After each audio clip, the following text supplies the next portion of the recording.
Welcome to NCIX Tech Tips. Today I have a very special episode for you. This is going to be a tablet roundup, and in front of me I have a variety of different tablets, most of which are featuring the Android Honeycomb OS, and then I also have, yes, this guy right here, the iPad2 featuring iOS. So we have the Toshiba Thrive, we have the Asus Transformer, we have the Samsung Galaxy Tab 10.1, and we have the Motorola Xoom, and we're going to take all of them and do some comparisons of the various features and technologies that have gone into each of these tablets, and hopefully that'll give you a better idea of which tablet you want to buy. So guys, let's have a look at the physical sizes of the tablets, because they're not actually that similar in spite of the fact that most of them have very similar screen sizes. So in terms of the thinness, you can fairly clearly see, but I'm just going to tell you which one is which. So from your left to your right, we have the Galaxy Tab 10.1, the Xoom, the Transformer, the Thrive, and the iPad2. And I do have pieces of paper in between, so don't mind those. That's just to keep them from scratching against each other. And then I want the cameraman to zoom out a little bit so you can see how high they're standing off of the table as well, because you can see there are some height differences here. Now what I'm going to do is I'm going to take this whole stack of tablets and try not to destroy them, okay? And then I'm going to go ahead and turn them this way so you can see how high they stand. Now the iPad 2 with its weird non-widescreen form factor, you can see is quite a bit taller in landscape mode than the other tablets. And so I'm just going to tell you guys what they are again. iPad 2, Thrive, Transformer, Xoom, and Galaxy Tab. And finally, one more shot showing you guys just from one other angle. Here I've changed the order a little bit. We have the Xoom, the Galaxy Tab 10.1, Transformer, Thrive, and the iPad 2 here at the back. Now let's have a look at each tablet individually and what makes them unique and special compared to each other. I'm going to start with the iPad Transformer from Asus, and it has a few different features that set it apart from the rest. Number one is that it uses Gorilla Glass, so that means you've got a very clear, very strong and durable front glass piece. A beautiful piece of glass is going to be the difference between looking at a tablet that looks nice and looking at one that doesn't look nice and is covered in scratches and is ugly. It also has a very attractive price point. It has a keyboard accessory that's available that plugs into this dock here at the bottom that allows you to not only attach a keyboard but also extend your battery life. And finally, it has an IPS panel. So IPS means you have the best viewing angles and the best color reproduction. And finally, it comes with free web storage, unlike any of the other tablets.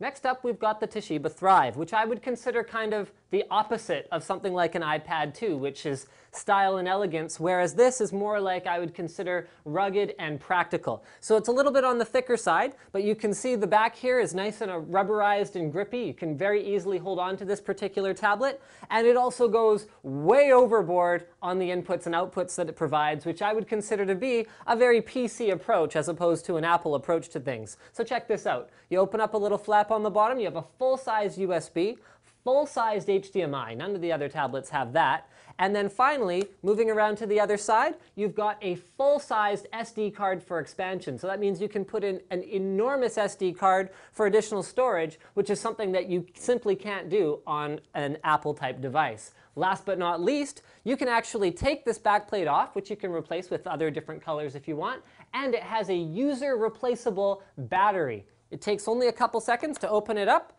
and then you can see the entire battery and replace it with something else should you see fit. Pretty much every other tablet will require you to do an expensive servicing on it or even throw it away once your battery wears out. Next, we've got the Samsung Galaxy Tab 10.1. This is an Android Honeycomb device, but as you can see, it looks an awful lot like an Apple device.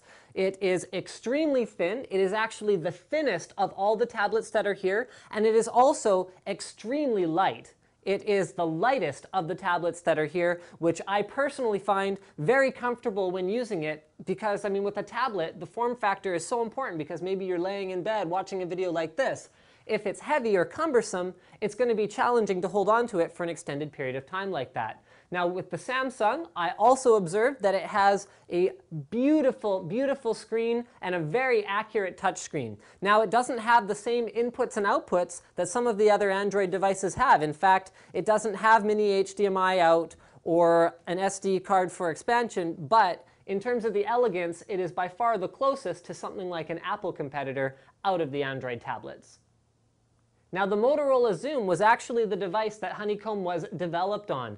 So you can rest assured that whenever a software update rolls out, you're going to be getting it working 100% on the Xoom, whereas with a newer platform or maybe one that we haven't even covered here, you might not have exactly the same seamless experience. The Xoom also has some other great features, including excellent battery life, a wide variety of first-party accessories for it, including a speaker dock, and it also has, like the Asus Transformer, mini HDMI out, or rather micro HDMI out on this particular one, and also has a micro SD card slot for external expansion, so you don't just have to rely on the internal memory.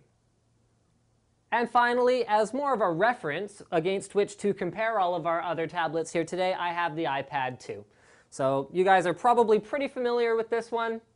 Let's dig in and find out how all these other tablets compare to the industry standard. Now let's have a look at the on-screen keyboards, because for the various Android devices, there are actually some critical differences. So first up, we've got the Motorola Xoom. So you can see the size of the keyboard when I have it in portrait mode. I'm going to go ahead and put it in landscape mode and show you how the different parts of the keyboard are accessed. So you've got your smiley faces here, which just types a smiley face. You've got your numbers and symbols here. And then finally, you have access to more numbers and symbols here. Back to ABC. On the tab 10.1, you can see the layout right here. So I'm going to go ahead, switch it into portrait mode. I actually found the tab 10.1 was the easiest one for me to use when I was just using the internet in general. So there you go. I can cycle through all of those. It does have a vibration feedback when you press on any of the keys, and I believe you can turn that off as well through the settings menu, should you so desire.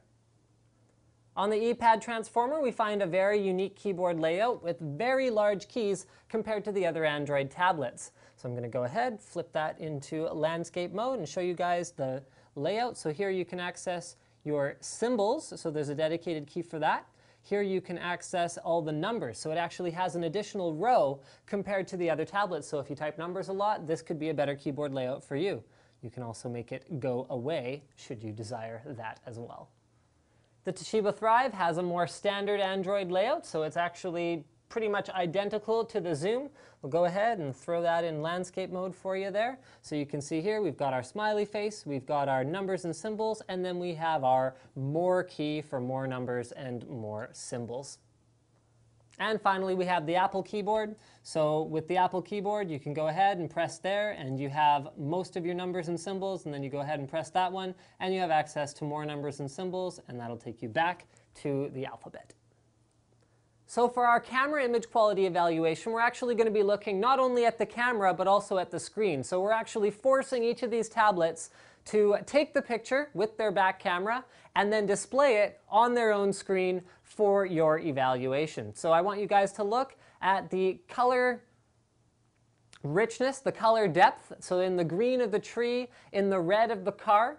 We're also going to scan by and do another run of all of these various pictures, which I'm going to throw up on my blog, linustechtips.com, so you can evaluate them each independently on your own. And I want to show you guys the detail in the red car as well. Now I could spout on about megapixels and gigapixels and HD this or that, but at the end of the day, a camera is only as good as the images that it can record or the video it can record, and the specs are actually quite meaningless. So for this next test, I want to show you guys the video capture quality of the various tablets. So in order to test that, what I did was I did two different test shots. I did one that is a panning shot of our parking lot here at the office. So you can use this particular test shot to evaluate the video capture quality while panning. So the smoothness of it, the frame rate. Go ahead, do each one by one here, and I'm going to upload these videos to my video blog so you can evaluate them all at your leisure in a more controlled environment.